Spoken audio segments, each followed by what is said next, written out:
Very well, 33 minutes past 10 in the morning, and we're into our last minutes right here on SMB, and we're going to be looking at some of the issues in regards to electronic banking, because security is actually one of the major issues for both bankers and users, and hackers can hack your internet or any banking system, which puts both the user or customer and also bankers into some of the unprecedented challenges, ruining their reputation at some point. And in case of any financial damages to customers, the bank's reputation, like I said earlier, is very ruined. And now we're going to be taking a look on how actually you could control, or they could control, hackers or criminal activities in terms of transacting or while transacting, as well as how hackers, or how you can actually sack your data privacy via electronic banking. Take a look. We do return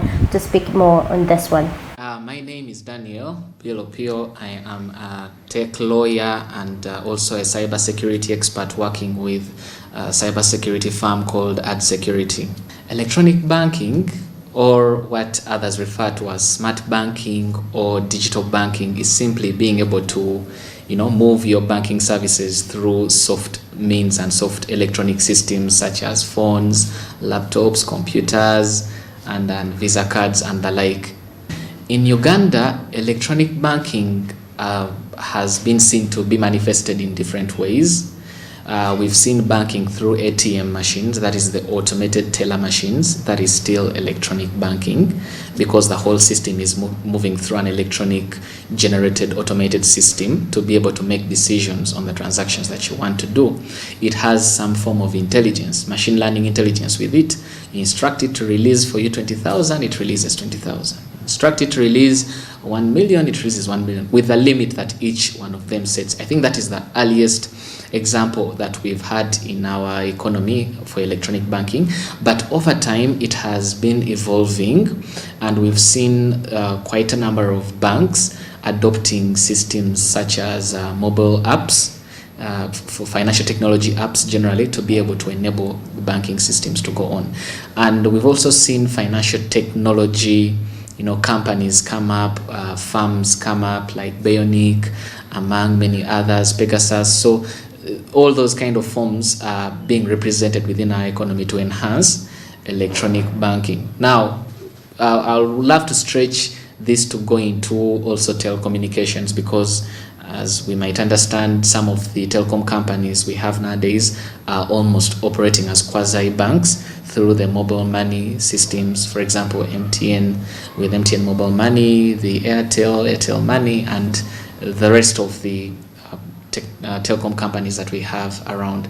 So we are seeing those kinds of integrations between telecoms with the financial, kind of business. And telecoms are no longer just communication companies only, but they are also actually financial companies. So we have that two multifaceted approach towards how the outlook of the telecommunication companies are. So all that is composite of smart banking or electronic banking in Uganda. How do you see Ugandans? Are they really into this? How do they adopt into this system of electronic banking? Are we picking it in a rapid whatever, or we are into slow pace? I think the pace of banking should not be seen from the point of the electronic banking, because usually the digital systems just enhance what has already been available on ground. It's just another platform, or it's another vantage place from which we look to see the ordinary discourse of business. So the question for me would be or the issue would be to go back and see how banking has been even in the absence of the digital platforms. So our issues are not so much as to adopt to the digital banking as it is with the issues that were already prevalent before the digital systems came in place. So one of the issues is, for me, financial inclusion. Now, even before the electronic systems came forth, we had issues with financial inclusion, that we have so few people that were using banks. And why are there so few people? Why are there few people using the banks? To me, the response is that the economy is not as rich as it should be. an economy that has a lot of liquidity is an economy that is going to facilitate banking. So the people you actually see, the population is not, if you look at Uganda's GDP, comparing it with other countries, maybe you look at our population, we don't have a huge population that has money to bank, So because we don't have many people that have money to bank, we're going to have few people banking their money. And those few people banking their money are the ones that are going to produce the small number of people that are willing to adopt to the online banking. And just to add, you see, people sometimes have that skepticism before joining online spaces because they do not trust these online spaces, whether they are going to be secure. I mean, convincing certain people that, you can transfer money from your phone to another and it will reach is a hurdle of its own, Convincing them that you can actually spend without having to use cash is a hurdle of its own. Now, we already have so many people off, according to, from around 2018 to now, hitherto, we still have issues with many people adopting banking itself because of some of the policies that have been generated that fight financial inclusion. So for me, the biggest solution to enhance the adoption of, e-banking is to ensure that we work on our financial inclusion. If we can work on our financial inclusion, then it's imperative that we are going to have a reflection of the same, number of people adopting to the e-platform. So if we solve that conundrum, then we shall have more people adopting the e-platforms. Okay, for me, I think I wouldn't love to call them problems. I would say maybe we are having some gaps and challenges, but we are moving towards, 100% maybe experience where everyone is on board. So for now, I would say those are some of the challenges that we are facing. But like for every other business, if I were a business advisor for a bank, I would definitely want to do validated learning.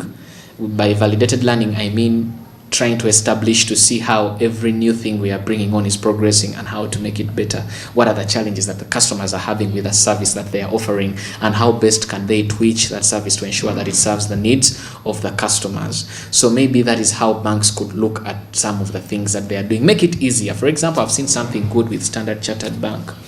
Once I was opening up an account with them, and I didn't have to go to a photo studio to take a passport size photograph. I used my phone, to just snap a selfie, and they processed that into their system, and they were able to actually help me open up an account using that kind of method. It seems a bit rudimentary, but these are the systems that we have in an economy like Uganda. You would expect such a thing to happen. For example, at such a time as this, when there is a lockdown, you would expect a bank to be very proactive to bring new members. I think some banks are not even registering new customers at such a time as this, but a bank like Standard Chartered will keep registering new customers. Why? Because for them, they don't require your passport size photograph. You can take using your phone. So banks need to be very proactive in producing ingenious ways on how to be able to draw more people on those platforms. And I was using the Standard Chartered application, the phone app, their financial technology app, which I can also use to withdraw the money and do so many other things.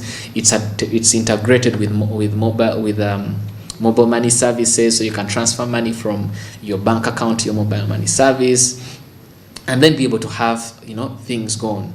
But again, for me, I'll go back to the same issue I was discussing previously, that it's more about the financial inclusion. So if you can be able to bring more people on board, then we can be able to enhance that kind of e-participation. And one of the biggest integrators of people onto online platforms for me has been banking with telecommunication companies through mobile money.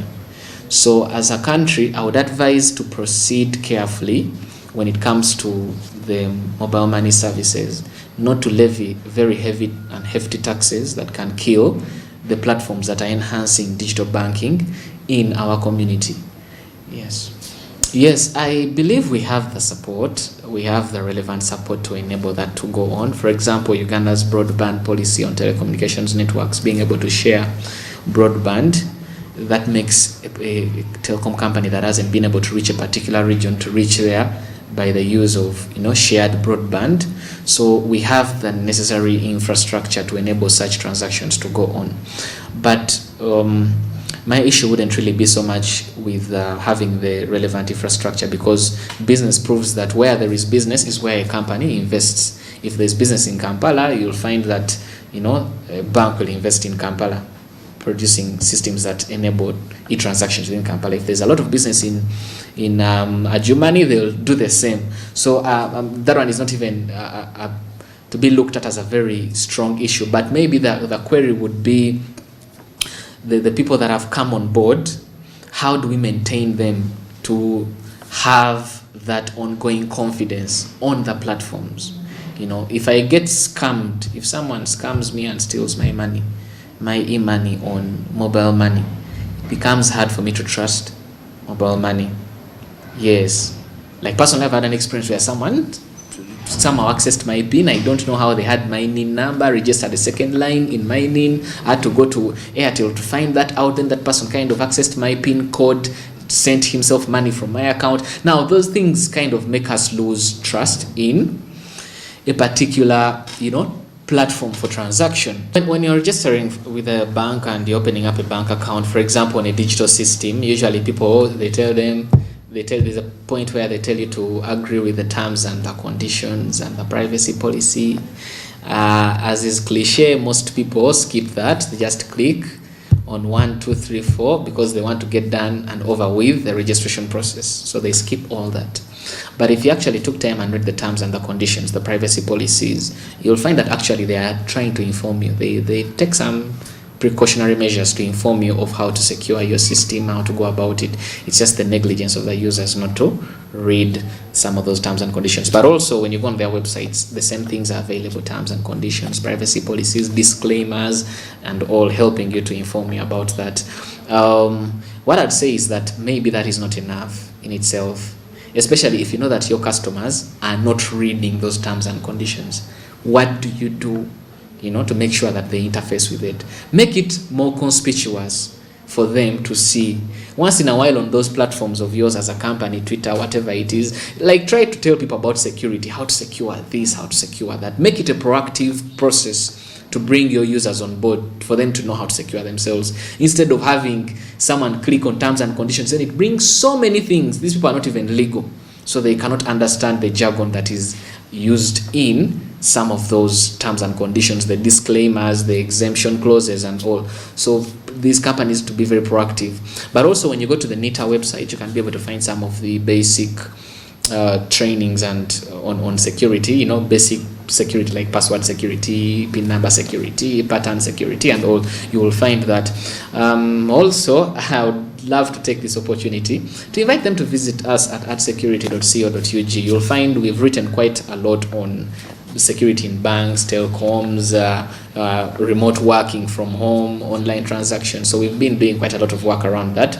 You can find that information readily available for free to empower your knowledge on your own security.